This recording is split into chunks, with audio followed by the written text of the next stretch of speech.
What's the meaning of behaviorism?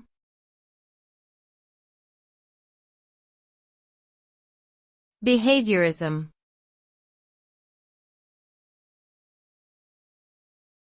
Behaviorism.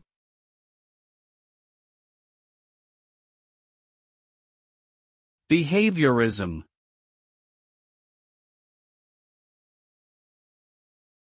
Behaviorism.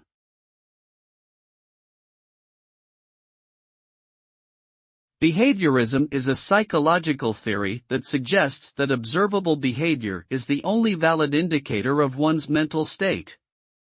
According to behaviorists, thinking, feeling, and other unobservable mental processes should not be considered when studying human behavior.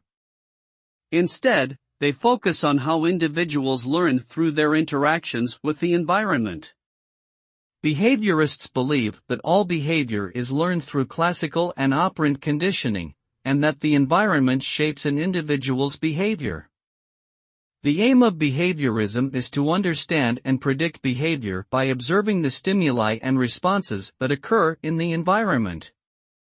This theory has been highly influential in psychology and has had a significant impact on fields such as education and therapy.